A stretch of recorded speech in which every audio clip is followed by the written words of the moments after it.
we see opportunities for AI to simplify the earliest days of learning to play an instrument through to, being a part of a source of inspiration that helps you get through those plateaus that you naturally meet in the earlier stages of learning, all the way through to being a creative muse. Welcome to AI Music Unmuted. Real Talk by RealMusic.ai. The show that talks to experts and thought leaders about tools and truths for musicians in the age of technology and creativity. Today's guest, Paul McCabe, musician, composer, Senior Vice President of Research and Innovation at Roland, and leader of the Roland Future Design Lab. All right, well, welcome, Paul. How are you doing today? Doing very well, David. Thank you. How are you? I'm excellent, thanks. So before we dive into a conversation, could you provide a little context on how you got to what you're working on today? Sure. Thank you. Well, I've been working in and around music technology for 40 years of my life. I'm a Canadian, born in Toronto, but lived most of my life in Vancouver on the West Coast. And for about 7 years prior to joining Roland, I worked in musical instrument retail stores in Vancouver, the two largest stores in Vancouver, focused on electronic musical instruments. In the earlier days, this would have been in the mid 80s. So MIDI was just becoming established towards the back part of the 80s. Computers like the Atari ST, the Commodore Amiga were starting to come in, and computer-based sequencing was starting to happen. And yeah, it was a really, really interesting time. Everything was new every day, and a lot of challenge to be in retail, working to explain that technology. But I think what I discovered was that was something I really enjoyed. Roland was always my favorite brand. The first electronic instrument I learned on was a Roland System 100M semi-modular synth. And that got me bit. Yeah, well, it got me bit pretty good. And so, yeah, Roland was always the brand that I thought, boy, if there's one day I might get a chance to work for them, that would just be a dream. Fast forward to 1992, I did get that chance. I joined Roland in Canada. They're headquartered in Vancouver, offices Toronto, and kind of spread out across the country. I joined as a product specialist, primarily a demonstrator and a technical support person. I didn't know whether, simple things like, is there travel involved? In my second week in the job, I was in Toronto. So I figured that out pretty quickly, that there was travel involved. And so I spent my first several years being a product specialist, somebody who visited music stores and other venues, other events, and played and taught people how the technology worked and how Roland technology worked. Loved that job. That kind of I saw the kind of the migration of digital audio into our industry and multi-track digital audio. Roland had these devices first called the DM800 and the DM80 multi-track hard disk recorders. Then the V Studio came, which kind of integrated everything. And then I spent a couple of years really just teaching multi-track audio. Anyway, moved into different roles in Roland, including marketing communications and product management, and then combining those two. In about 2006, I think, I was asked to become the chief operating officer of the company, a role that I knew nothing about, but learned over time what it meant to be responsible for the operations of the business across the country. And about 3 years on from that, I was asked to become the chief executive officer, the president and CEO of the company. Again, something I never aspired towards. I never woke up one morning and said, gee, I'd like to be the president of something. At one point, I wondered, did everybody take a step back? And I just didn't get that memo, but was able to do that to a measure of success for about 8 years before coming to the U.S. I should say that my first official day as the president of the Canadian company was the 1st of January 2009. For any economic historians, you'll know that was right in the epicenter of the Lehman Brothers economic shock, which certainly had a big impact on our industry. And so it was trial by fire, pretty quickly learning how, what the right balance of cash and inventory was, and, how to run lean and protect minimum profit and all kinds of stuff like that. For somebody who just woke up every day loving synthesizers was definitely a learning process. But in any case, we'd been a publicly traded company, and in about 2014 or so, we were taken private. And as part of that process, the equity fund that underwrote the management buyout was interviewing executives in countries around the world. They were based in Seattle. I was in Vancouver, so I was their first stop. I was an easy drive across the border and had a really nice conversation with some folks. What that turned into was an opportunity to move into a global role and help to construct the company's first global marketing organization. And then in 2017, I was asked if I'd be willing to relocate my family. I was given a choice of either Los Angeles, Tokyo, or London. But if I took more than about 2 or 3 weeks, then they'd have to start making decisions. And so we chose Los Angeles because it was close to family, loved California. And that's where I am now. And since moving to California, so I co-led getting the global marketing organization stood up, and then was asked to do the same thing for the company's first global customer experience organization, which focused on everything that happens after somebody buys something from Roland, how they learn what they have, how they get support for what they have, how they get things fixed. And then we were also doing a lot of research on all the information we were acquiring as part of that service and support exchanges. And it's another story, but my next stop, which is where I am now, is in R&D for the company, kind of reconnected with product and technology and customer. And I lead a global R&D group called Roland Future Design Lab. And that's where I am today. Does that make you a futurist? I'd like to think so. Yeah. My kids judging my fashion on a daily basis argue against that, but yeah, fashion is more a choice of convenience.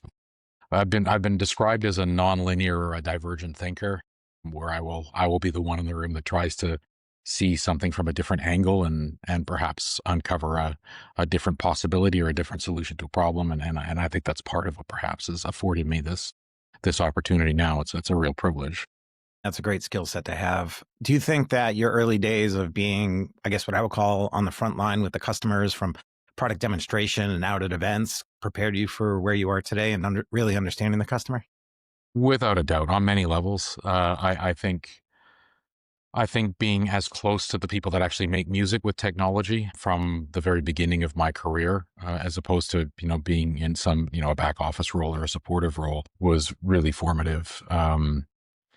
It helped me to understand. I mean, first of all, it seems so basic, but I know a lot of people struggle with it. How do you actually talk about sophisticated technology concepts to somebody whose vector into that conversation isn't necessarily technology? It's creativity, and you find yourself having what would more naturally be a very left brain ones and zeros conversation with somebody whose center point is very right brain and very creative. And so, yeah, that time that I was afforded to be close to the customers, I think really helped me to learn the different language and how to distill these technology concepts into ways that creative people could really embrace and understand and then apply.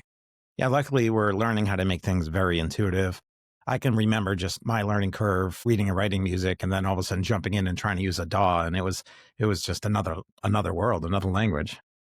Yeah, and I think that's a very good example. I mean, even today, with all of the work that's gone into simplifying workflows and DAWs, you still kind of have to be part of the club to a degree to really get the most out of a DAW, because most are rooted in this multi-track recording paradigm that has all kinds of information surrounding it that isn't necessarily presented in the UI. There's assumptions that are made, and I mean, there's some DAWs that are breaking free from that to a degree, but still quite a specialized environment and a specialized skill set and a specialized vocabulary. I studied music industry, music business, and University of Miami, and finished at Northeastern, and now Berkeley, for example, which back in my day you had to be pretty much a performance major.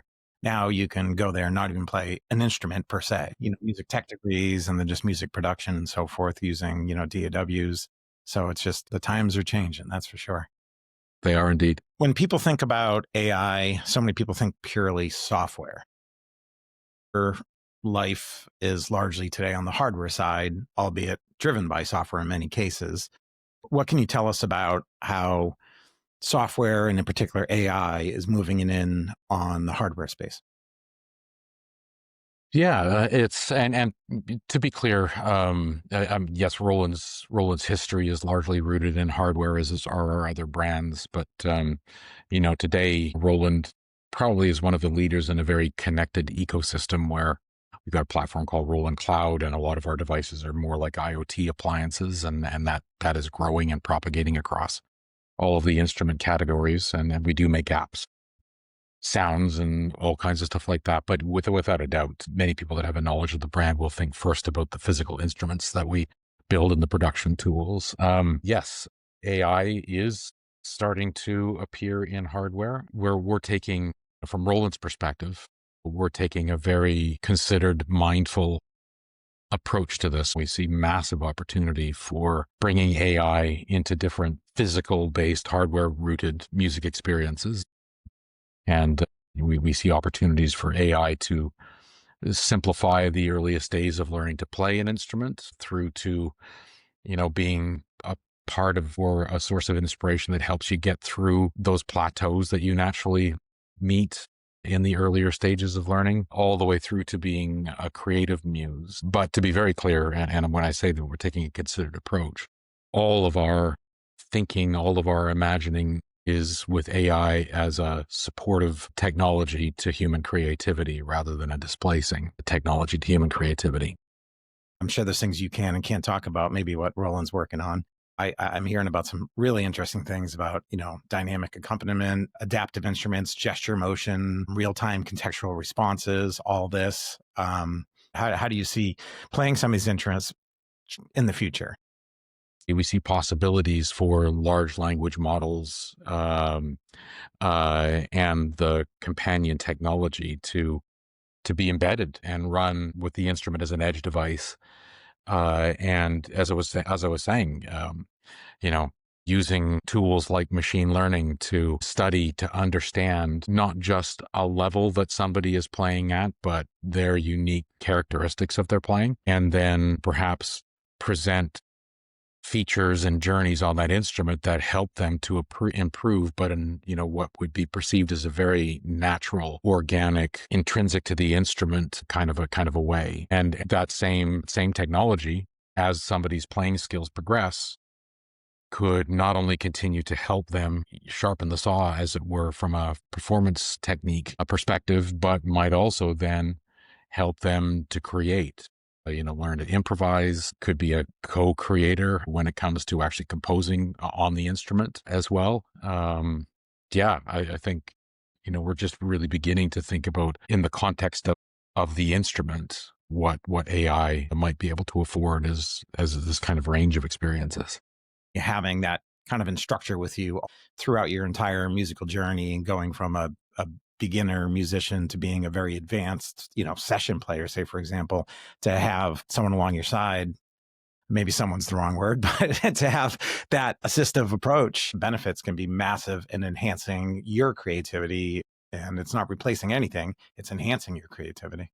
Yeah, we think so. And, I think taking a step back from this for a moment, from the Roland Future Design Lab perspective, and elsewhere in the organization as well, we spend time thinking about these, what I think are kind of commonly accepted as the universal barriers to music making, and somebody taking up music making, playing an instrument as a hobby or as a profession. And historically, there's been kind of three that we all tend to agree on. And, one is, I don't have the gift. I was not blessed with the ability to carry a tune. I don't have rhythm. However that's presented, that's usually at the top of many people's lists. That's just not my thing. I'm an athlete, or I do something else to be creative, but music is not my thing. Another, which we hear often, is I don't have the time. And many people, and often very correctly, perceive that to reach a level of mastery on an instrument, that it takes, whether it's Malcolm Gladwell's 10,000 hours or something short of that, it's a big investment of time. It's a big commitment to reach a level of proficiency where I feel I've reached a level where I'm happy to play for others and kind of showcase what I've done, or play with others as well. And then the third is I don't have the money. And for many, and in many parts of the world, music making, playing instruments is seen as an expensive pursuit, and it's the cost of the instrument, the cost of lessons, and so on is seen as expensive, and in some countries a luxury. we've more recently, we've been thinking about, this may be an out of context comment. I'm a big fan of Isaac Asimov, the late science fiction author, and his robot novels and foundation novels, where he had the laws of robotics that protected humanity from robotics, somewhat apropos in this conversation. And he, at one point, he had three laws, and at one point, kind of partway through his novels, he added a fourth law, which actually became the foundational, the zeroth law. So our new law, or our new pain point that we've been thinking about, which is really a reflection on modern society, is, and it's not time, but it's focus. I don't have the ability to focus at the level of intensity that's going to be required for me to learn something as complex as a musical instrument. So it's different from time. And, we think about the pervasiveness of attention deficit disorder and what have you, and sometimes the mystery of, what can engage somebody that has ADD or ADHD and keep them, affixed on something for hours on end. Well, something that seems to be kind of a similar experience, they just cannot focus on at all. And, video games and whatnot tend to be something. I've got two kids that are blessed with ADHD. Video games tends to be one of those things that, especially the online, kind of the role-playing video games where you're chatting with others, can really engage them. And the reason why I bring that up is that we think that, taking inspiration from like the world of video games, thinking about how AI can be applied as solutions to some or all of those pain points is really interesting. And it does suggest that there's some coming evolution of some instruments that might look very familiar, but inside might be quite different, working to address some of these pain points dynamically. Two things came to mind in that conversation. The first being, I'm in my 50s, and particularly in the last 5 years, I've found learning new things is harder. And I've done some thinking about it. It's, I suppose your capacity to learn can decrease over time as you get older. But I also have found that I'm good at plenty of things, right? We all are. We all have certain talents, and you get to a certain age where you're good at a bunch of things. So as you get older, and I'm best as a drummer and percussionist, not so great at guitar, keyboard, these other instruments. I want to learn them more, but I almost find that, my musicianship is so high on one instrument that picking up other instruments, I sort of find almost discouraging in a way over time. And I don't know if my brain's too full or I'm just getting old or what, but, so I can see how, Yeah. what you're talking about can really help with this. Well, yeah, I think so. And I think, and I experienced the same thing in my life. I find that things that I used to have much more patience for, I don't have quite the same budget of patience available.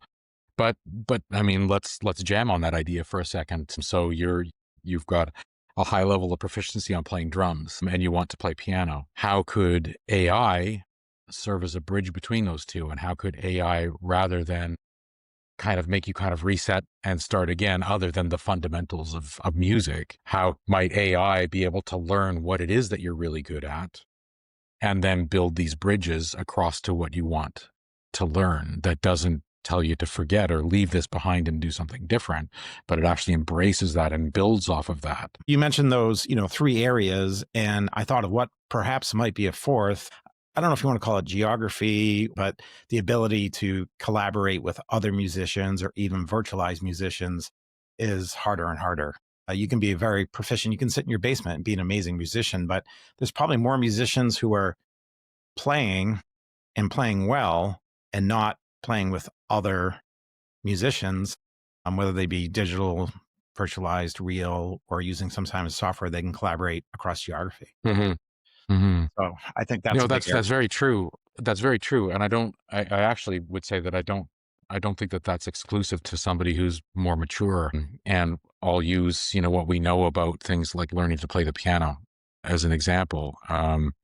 There's many studies that have shown that the attrition rate of people that, kids that are in piano lessons kind of reaches its peak at the ages of about 10, 11 years old. There's a massive fall off. And we've got much smaller numbers of kids that kind of continue on into the higher conservatory grades and whatnot. And one of the assumptions or the hypotheses is that, well, socially at that time in a kid's life, what do we know is happening to a 10, 11, 12, 13-year-old is that their life is becoming hypersocial, where it was Until that point, it was primarily focused on the family and the kind of the extended family.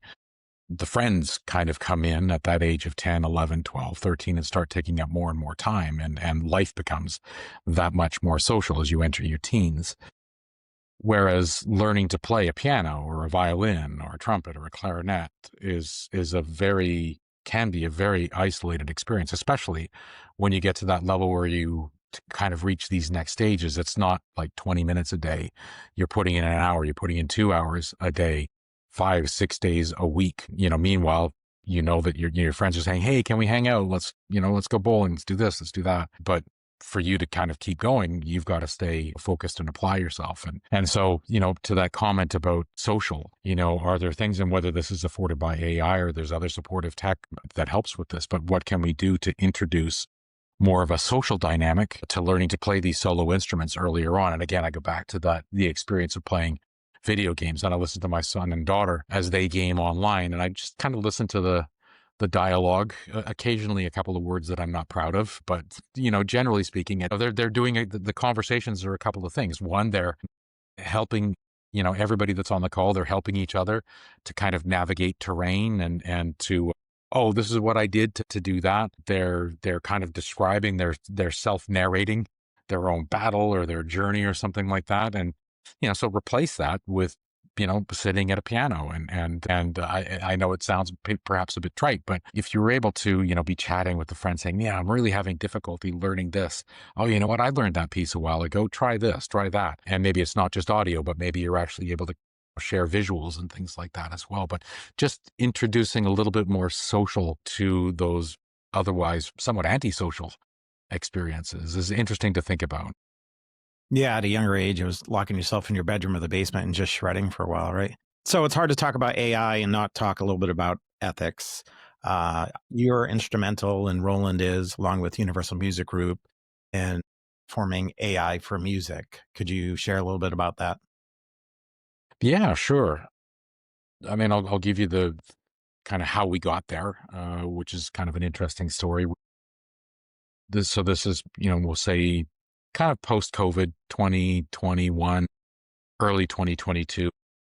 We were thinking a lot more about, where technologies like machine learning might fit into different instrument and music creation experiences. And myself and a couple of others in the company started to think, we probably, like many things, we should probably have some guidelines as to how we intend to use this technology. This was long before we were thinking about, other than in the science fiction novels, a perceived threat of AI. But it felt like the right thing to do, to have some guidelines. And so I was part of a very small effort to just start to kind of draft some guidelines and socialize those with some of the business unit leaders and just get some feedback on that. And then, of course, we get to October and November of 2022 and ChatGPT appears. And I'm sure you probably, from your own perspective, you would have felt what I felt, which was this sudden kind of a creativity wide anxiety. What is this? Yeah, yeah. But before we started thinking about opportunity, it was like, wait a second, how this thing could just create music by typing text prompts? How's it doing that? How's that going to impact me? Probably many of the same emotions and considerations that happen when MIDI and sampling and digital audio, these kind of locally disruptive technologies made their way into music creation. But of course, we know that AI is not a locally disruptive tech. It's a general purpose disruptive technology that's in the process of touching everything. Right. So what that did was it raised the level of urgency, raised the level of priority inside Roland to really start to create some guidelines. A few months later, attended the Microsoft's annual, what they call the Build Developers Conference in Seattle. And like Apple has their WWDC, Worldwide Developers Conference, Microsoft has Build. But this just happened to be the time where they did their big rollout of their Copilot strategy. And that's where Satya Nadella really planted the flag and said, we are pivoting the company towards AI in a way that you probably can't anticipate quite yet, but it's going to be massive. And of course, we can see now in retrospect that it was a massive pivot for the organization. But what I saw at Build was a lot of companies, including Microsoft, actually starting to share their codes of conduct, their guidelines that I had been thinking about as being an internal tool, they were starting to publish. And then it kind of struck me that, you know what, Roland, we're privileged to be, but most consider a very trusted brand, a high integrity brand.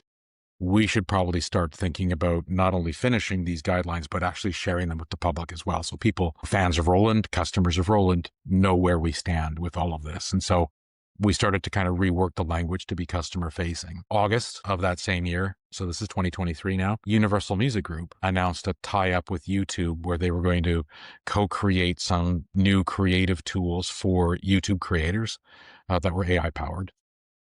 But as part of that announcement, and Sir Lucian Grange, the CEO of Universal Music Group Worldwide, was very forward, front and center in all of these announcement language and interviews and whatnot, talking about how there were three very, very high level kind of guiding principles that were intended to kind of protect the creator. And I was taking that in like everybody else as an audience, and it hit me that, you know what? When Roland was, one of the companies that was instrumental, pun intended, in bringing MIDI to life, what was done with very high level of intention was this has to be open. It has to be something that everybody can support. There can't be a cost to this. There's no licensing or anything like that. And here we are, 45 years later, and MIDI is everywhere still to this day. I said, maybe this is another MIDI moment. Maybe we shouldn't be working in isolation, trying to, develop these principles or guidelines when probably, and my assumption was that I'm going to assume that most brands are kind of working on, most music tech brands are probably having the same thoughts as we are right now. They're probably working on principles that are prioritizing protecting human creativity. As a relatively small tool making industry with a big public image, but still, relatively narrow, are we going to have a powerful enough voice if we're just all doing these in isolation, or should we find a way to come together with this? Yeah.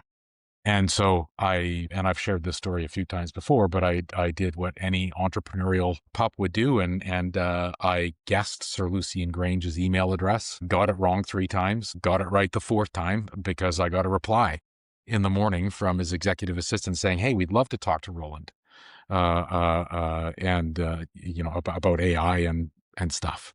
And so that started a conversation, and we realized really quickly that, at the very core, we were really aligned on prioritizing human creativity and human creators and the value of copyright and whatnot. And so we started working together. In March of the next year, we published the principles for music creation with AI at aiformusic.info. And we made them open. And we invited not just the production side, the creation side, but we invited the consumption side, the record labels, the management companies. We invited academia, the education side. This is open to everybody. Right. And we're closing in on 150 global supporting brands that are, a really wide cross section of colleges, universities, associations, music tech companies like Roland, production and distribution companies like UMG, Virgin Music, Beatport, SoundCloud, Bandcamp, and the list goes on. And we're growing. We're growing every week. Yeah, I think it's really important. And I think a lot about sometimes what caught us off guard is that nobody was expecting, well, AI was a little scary to begin with, right? And then we weren't really expecting creativity to be one of the first areas that AI saturated as much. I think we thought of it replacing very generic tasks and jobs. And somehow, and someone could probably explain this to me, creativity became an area that it really adopted itself early in.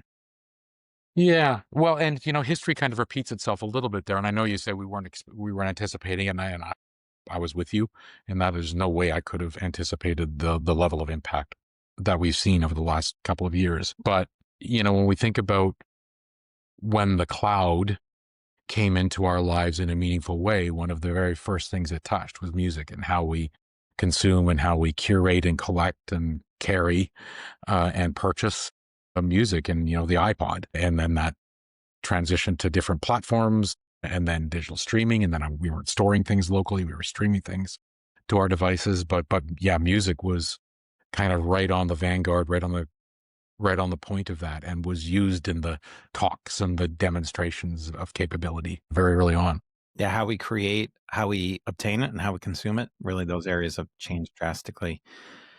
So the landscape is always changing. I think one of the recent things, Universal working with stability, we're seeing the majors partner or even form formal financial relationships with some of the music tech companies. How do you see this landscape changing?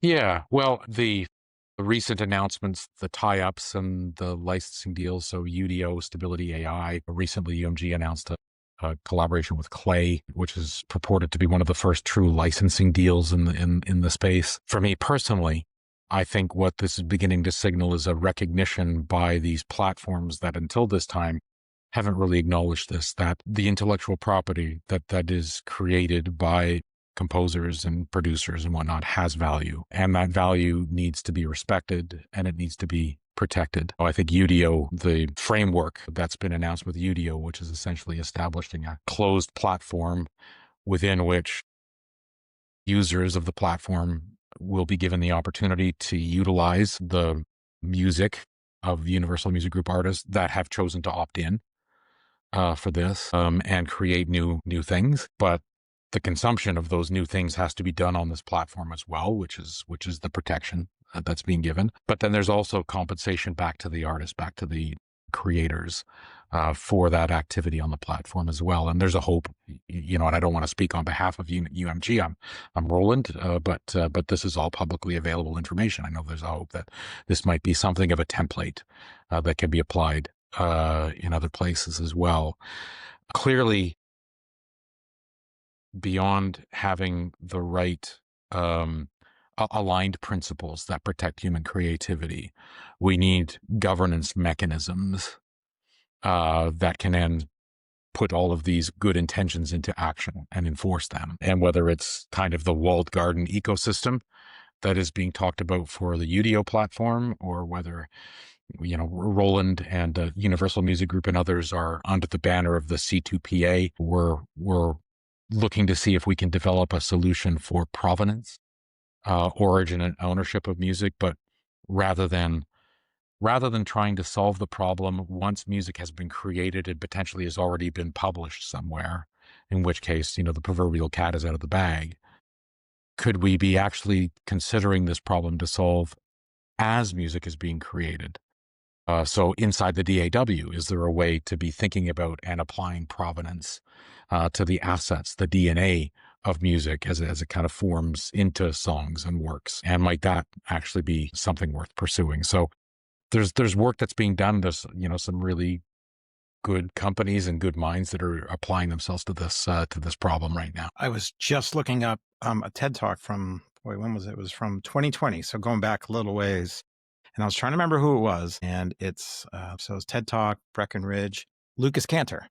Is it What If Cats Wrote Music? Have you ever seen that? I have. And Yeah. I've actually been thinking about it a bit, and I'm surprised I hadn't seen it before now.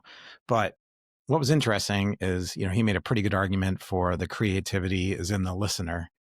And regardless of what is creating the music. But I've gone back and forth in my head because there's a lot of creativity in creating the music too, right? So I don't know how you think about those two sides of it. I mean, it's nice to think that a human creates something and it's creativity on that side. But at the end of the day, I mean, there's been recent studies that 90% of people can't tell if music is actual AI or real musicians.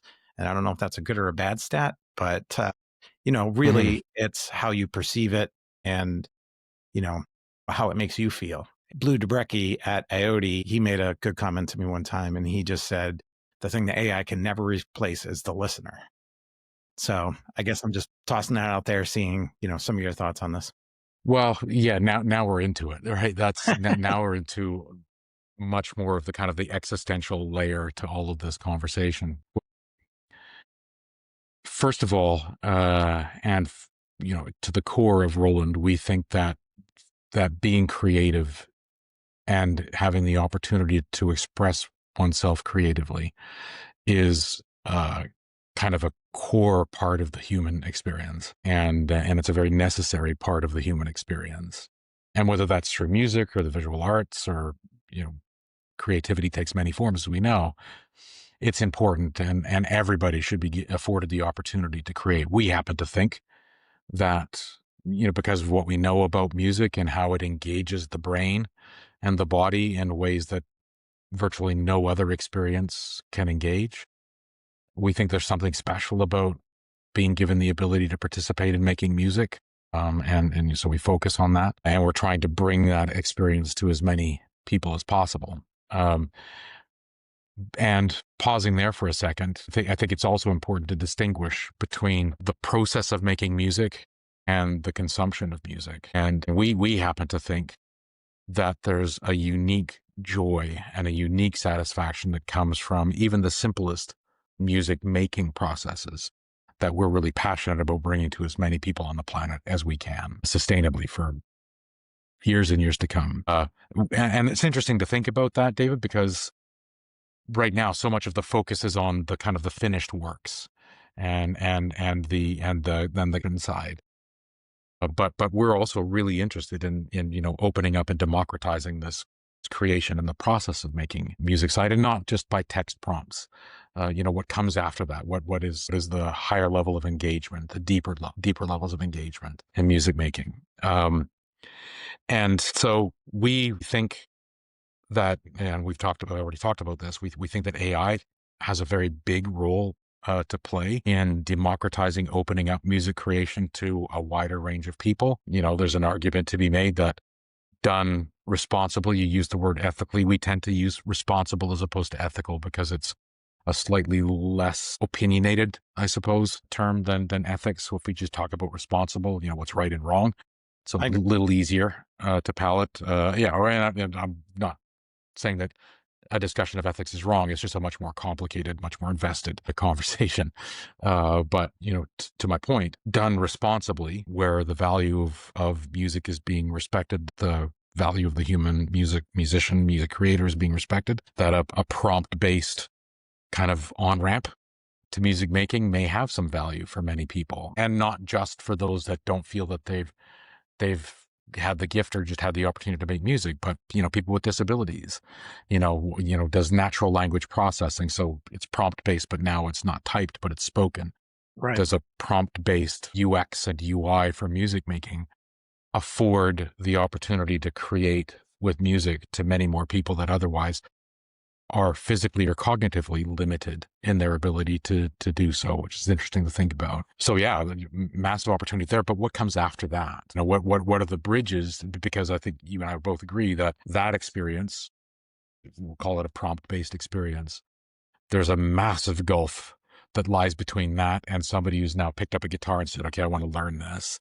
We're sitting down at a drum kit or at a piano, or we're holding a wind instrument. And so how do we traverse that? What are the bridges that are there to be built? What do they look like? How does AI help us nurture somebody along a path? And, back to the conversation about, AI embedded in instruments. You have starter guitars, kind of novice guitars, professional guitars.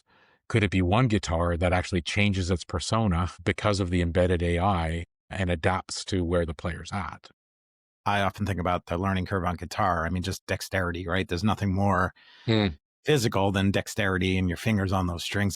If there are a way to help people through that and speed that process up, it's a little hard to fully imagine in some ways because that's such a physical thing.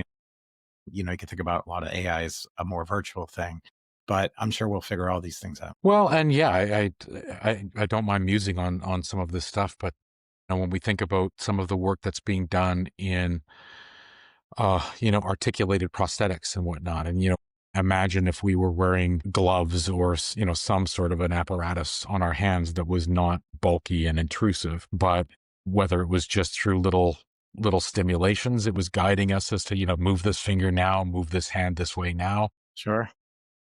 Or it was in the earliest stages, it was actually moving our digits for us and helping to train this and train our, fingering patterns and motions like that. And then would kind of fade to the background as it was clear that we were starting to learn this stuff. I mean, who knows what that could look like. Well, I think we're back to calling you a futurist. Well, yeah, I mean, lots of conversations with really smart people too. It's where some of these really start to coalesce is when you test a little idea, a little notion with somebody and say, well, that's kind of crazy, but what about this? And I'm very privileged, where I am, not just where I am in the organization, but just having been in the industry for 4 decades. You meet and you know a lot of people, and you know very well, David, it's one of the most friendly industries that you could care to be at. And you attend a NAMM show or an event like Music Tectonics, a smaller event, or, just wherever, and everybody's friends. But we don't really think in terms of competition in those moments. And so exchanging ideas between friends is, where some of the best stuff happens. One thought I also had a little bit when we talk about we can lower the bar so anybody can play music. In some ways, a lot of people think about there might not be a lot of great AI music out there, or a lot of people have that perception, right? And certainly in the earlier days, there was a lot of novelty stuff going on and not, people really creating music in the way we'd hope with AI. But one thing I think about is that I almost think we need to raise our standards on what is good music. And that's all subjective, right? It's all your personal taste. I mean, I often think about food sometimes when I think about music, right? There's everything from McDonald's to fine dining, and then there's healthy food, which is perhaps neither of those things. So Mhm. I think one solution, if I can think this way, is anybody can create, and there's more people on the early learning curve. I think we're going to have more creative, more put out there, more saturation, but I think some of the really good music will make its way, and we're going to really be able to enjoy music in a way that we never expected. Forgive me if this wasn't the kind of the trajectory you're on there, but what that triggers in me is, so my son is in his first year of college right now, and one of the courses he's taking is jazz appreciation, and he is absolutely loving. He wasn't a fan of jazz. I don't even know if he would call himself a fan of jazz right now, but I think in speaking with him, one of the things that it's teaching him is how to listen to music differently and how to appreciate different dimensions of music that he just wasn't sensitive to. And so what you're having me think about there is, with all the focus on trying to bring more people to making music, do we also bring focus to helping people learn how to appreciate music in different ways and listen to music as, getting back to more of that appointment listening as opposed to the background listening, but not just appointment listening, but, what are you listening for? How do you not even discern talent? How do you just discern different personalities of playing and different styles and different regions that appear in music, and really begin to be able to appreciate that? It's interesting thinking about, just investing in that, Yeah. in that more, what that might bring. Even beyond just workflows and creativity, I think there's another layer of some really good things that we're going to see come out of this. I agree.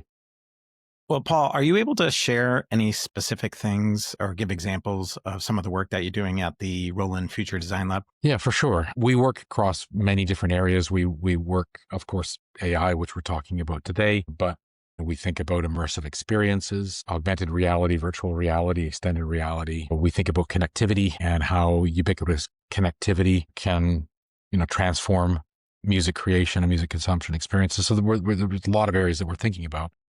But we were talking about hardware earlier, and thinking about the principles for music creation with AI, and what we really encourage people to do, which is to seek the voice of the music creators. Don't make assumptions on what people are interested in or what they would feel comfortable with, but engage with them, ask them questions, get their feedback, and then think about how that might affect your planning. So we very recently in the UK in Bristol, we introduced a new AI-based proof of concept that we call Project Lydia. If you Google Roland Project Lydia, thankfully we got some good press on it, so you'll find it pretty quickly.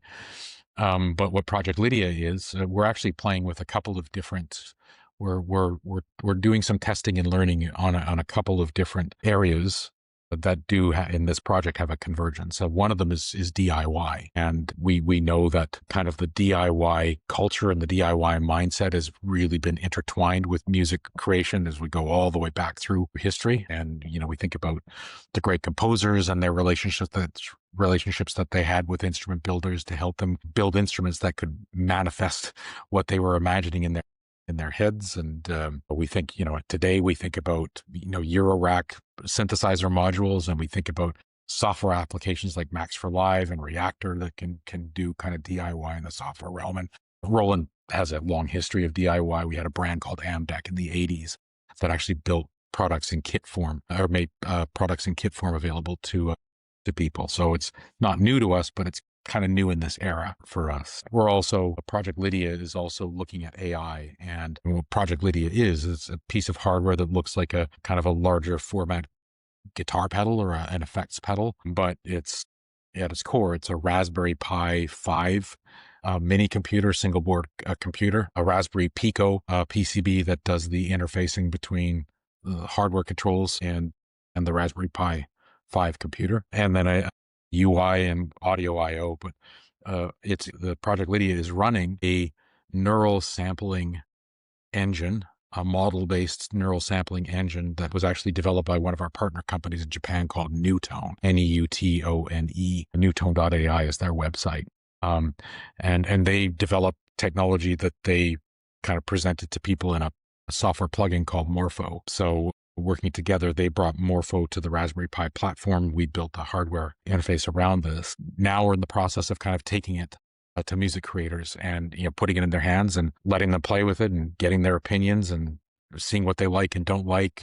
If they have concerns, what those concerns might be, and might be something months down the road that we might commercialize. But that's the kind of the feedback process that we're in, and what we're trying to advocate that others do as well. But that's kind of an example of us trying to bring this to hardware.